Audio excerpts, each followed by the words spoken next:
नमस्कार, Shriram time news मध्ये मी कैलास सोनवणे आपले हार्दिक स्वागत करतो। सुरुवातीला पाहूया 24 तासातील ताज्या घडामोडी। अवैधरित्या विक्री करण्याच्या उद्देशाने गांजा कब्जात बाळगणाऱ्या दोघांना स्थानिक गुन्हे अन्वेषण शाखेच्या पथकाने केले जेरबंद।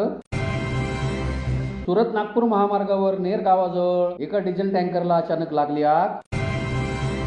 श्री गंगानगर येथील 13 वर्षाच्या बालिकेवर अत्याचाराच्या घटनेचा महिलांतर्फे करण्यात आला निषेध। महिला, बालक व बालिकांच्या सुरक्षेबाबत देण्यात आले निवेदन।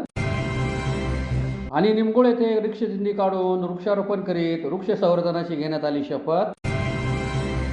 आता बातमीपत्र विस्ताराने। मानवी मेंदूवर विपरीत परिणाम करणारा गांजा अवैधरित्या विक्री करण्याच्या उद्देशाने कब्जात बाळगणाऱ्या दोघांना स्थानिक गुन्हे अन्वेषण शाखेच्या पथकाने जेरबंद करीत त्यांच्याकडून दुचाकीसह 3,50,000चा मुद्देमाल जप्त करण्यात आला आहे। मानवी मेंदूवर विपरीत परिणाम करणारा गांजा अवैधरित्या विक्री करण्याच्या उद्देशाने कब्जात बाळगणाऱ्या दोघांना स्थानिक गुन्हे अन्वेषण शाखेच्या पथकाने धुळ्यातील विश्वकर्मा भवन येथून जेरबंद करीत त्यांच्याकडून दुचाकीसह 3,50,000चा मुद्देमाल जप्त करण्यात आला। याबाबत अधिक माहिती अशी की शहरातील विश्वकर्मा भवन परिसरात दुचाकीवर 2 इसम संशयास्पद फिरत असल्याची माहिती स्थानिक गुन्हे अन्वेषण शाखेचे पोलीस निरीक्षक ज्ञानेश्वर वारे यांना मिळाली होती। त्यांच्या आदेशाने पथकाने दोघांना थांबवत त्यांची विचारपूस केली। दुचाकीवर मिळून आलेल्या गुन्ह्याच्या तपासणीत गांजा सदृश अंमली पदार्थ मिळून आल्याने पथकाने दोघांना ताब्यात घेतले। या प्रकरणी 40गाव रोड पोलीस ठाण्यात आरिफ पठाण यांनी दिलेल्या फिर्यादीवरून निखिल गोकुळ पाटील राहणार छोरियानगर डीमार्ट जवळ धुळे व चेतन जीवन पावरा राहणार नगावबारी सैनिक कॉलनी धुळे यांच्या विरोधात गुन्हा दाखल करण्यात आला। पोलिसांनी त्यांच्याकडील 3 लाख रुपये किमतीचा 12 किलो 100 ग्रॅम वजनाचा गांजा व 50,000 रुपये किमतीची दुचाकी जप्त केली। सदर कारवाई पोलीस निरीक्षक ज्ञानेश्वर वारे, पोलीस उपनिरीक्षक अमित माळी, अंमलदार आरिफ पठाण, राहुल सानप, संदीप पाटील, देवेंद्र ठाकूर, अमोल पाटील, सिद्धार्थ निकम आदींनी केली। धुळे जिल्ह्यातील सुरत नागपूर महामार्गावर नेर गावाजवळ एका डिझेल टँकरला अचानक आग लागल्याची घटना गुरुवारी पहाटेच्या सुमारास घडली। सुदैवाने या आगीत कोणतीही जीवितहानी झाली नाही। धुळे जिल्ह्यातील सुरत नागपूर महामार्गावर नेर गावाजवळ गुरुवारी पहाटे एका डिझेल टँकरला अचानक आग लागल्याची घटना घडली। सुदैवाने या आगीत कोणतीही जीवितहानी झाली नसून अग्निशामक दलाच्या तातडीच्या कारवाईमुळे मोठा अनर्थ टळला। याबाबत अधिक माहिती अशी की नेर गावालगत असलेल्या मंजुश्री पेट्रोल पंपासमोर उभे असलेल्या डिझेल टँकरला गुरुवारी पहाटे सुमारे 4 वाजेच्या सुमारास अचानक आग लागली। आग लागल्याचे समजताच परिसरात एकच खळबळ उडाली। घटनेची माहिती मिळताच धुळे महानगरपालिकेच्या अग्निशामक दलाचे 2 बंबांनी घटनास्थळी धाव घेतली। अग्निशामक जवानांनी शर्थीचे प्रयत्न करत काही वेळातच आगीवर नियंत्रण मिळवले। त्यामुळे आग पेट्रोल पंपापर्यंत पोहोचण्यापूर्वीच विझवण्यात यश आले आणि मोठी दुर्घटना टळली। या घटनेत कोणतीही जीवितहानी झाली नाही। आगीचे नेमके कारण अद्याप स्पष्ट झाले नसून संबंधित यंत्रणेकडून पुढील तपास सुरू आहे। यावेळेस अग्निशामक अधिकारी दुष्यंत महाजन यांच्या मार्गदर्शनाखाली अग्निशामक विभागाने परिश्रमाने वाहनातील साठा पूर्णपणे वाचवला। फक्त वाहनाचे टायर व बॉडी यांचे नुकसान झाले आहे। राजस्थानमधील श्री गंगानगर येथील 13 वर्षाच्या बालिकेवर 30 ते 32 नराधमांनी केलेल्या अत्याचाराच्या घटनेचा निषेध करीत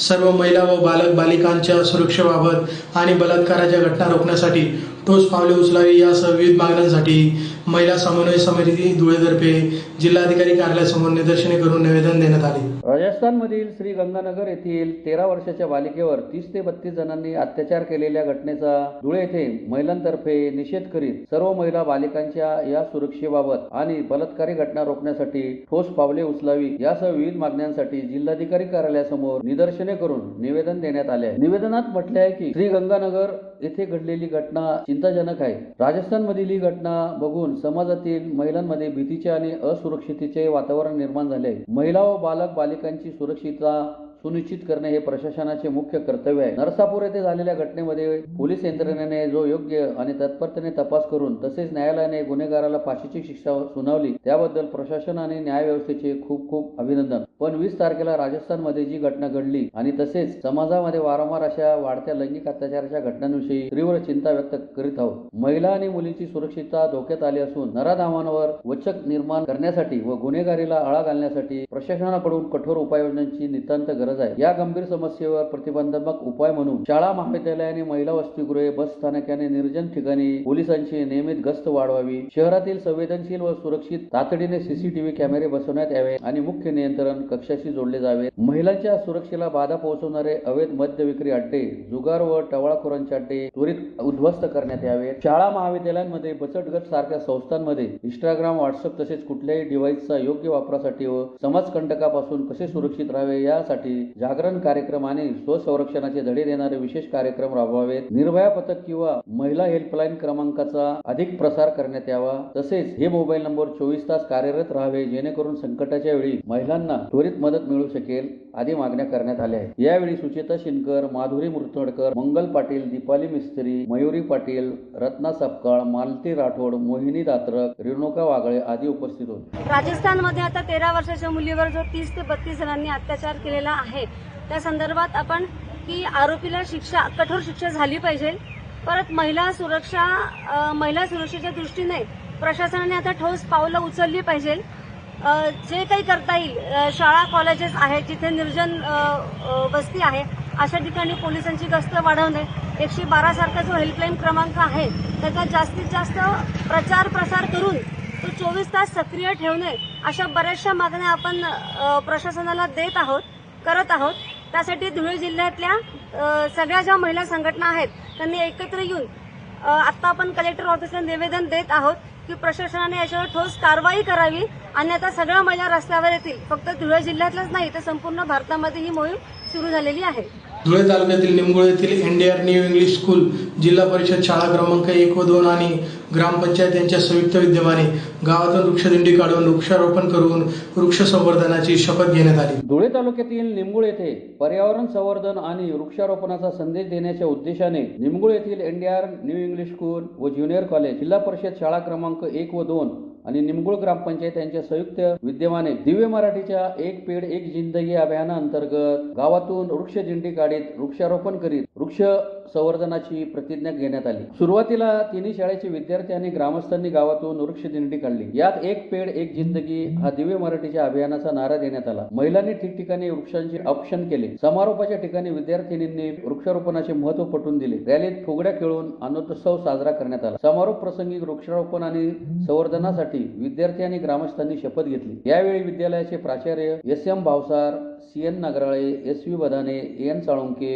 M S. Aire, S V. Suryavanshi, M M. Desale, M G. Deore, A A. Patil, P G. Sale, Vijay Lohar, P A. Airrao, J D. Patil यांच्यासह ग्रामपंचायतीचे ग्रामसेवक एन.व्ही. काळे, माजी सरपंच नवनीत मोरे, अजित राजपूत, देविदास सोनवणे, मोहन सोनवणे, दिलीप खिवसरा, विजय मोरे, देविदास मोरे, जिल्हा परिषद शाळेचे शिक्षक उमेश सांगळे, किशोर पिसे, सीमा दराडे, आर.आर. पाटील, वंदना राजपूत आदी उपस्थित होते. आज दिनांक 16 जुलै 2026 रोजी एनडीआर न्यू इंग्लिश स्कूल निंगुळ तालुका धुळे या ठिकाणी वृक्ष दिंडीचे आयोजन करण्यात आले. त्या वृक्ष दिंडीला जिल्हा परिषद शाळा नंबर 1 व 2 तसेच गावातील ग्रामपंचायत व गावातील प्रमुख नागरिक यांनी उत्स्फूर्तपणे सहभाग नोंदवला. विद्यार्थ्यांनी विविध पोशाख दिंडीच्या पद्धतीने परिधान केलेले होते. विद्यार्थिनींनी चौकामध्ये वृक्ष दिंडीच्या समोर फुगड्या खेळून आनंदोत्सव साजरा केला. या वृक्ष दिंडीला च्या निमित्ताने एक राष्ट्रीय उत्सव साजरा करण्यात आला आणि झाडांचे महत्त्व आजच्या जीवनामध्ये सर्व विद्यार्थ्यांना तसंच पालकांना पटवून देण्यात आले. या कार्यक्रमाच्या आयोजनामध्ये अन्नीसचे पदाधिकारी दिलीपजी खिवसरा यांनी देखील अनमोल सहकार्य केलं आणि कार्यक्रम अतिशय यशस्वीरित्या पार पडला. विद्यार्थ्यांना प्रत्येक घरोघरी वृक्षांची रोपं 200 रोपं जवळजवळ देण्यात आली आणि ते लावण्यासंबंधी सूचना देऊन वृक्ष संवर्धन करण्याचे महत्त्व पटवून देण्यात आले. या कार्यक्रमाला शाळेचे सर्व शिक्षक व शिक्षकेतर बंधू भगिनी यांनी सहकार्य केले आणि कार्यक्रम यशस्वीरित्या पार पडला. पुन्हा एक नजर ठळक घडामोडींवर.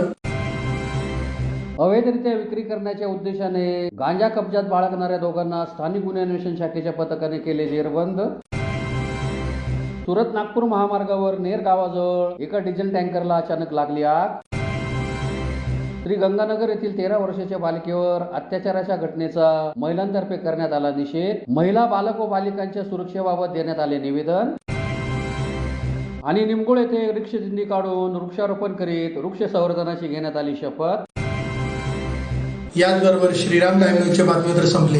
दिवसभरातील ताज्या घडामोडींसाठी पाहत राहा श्रीराम टाइम न्यूज. भेटूया पुढील प्रसारणात. तोपर्यंत नमस्कार.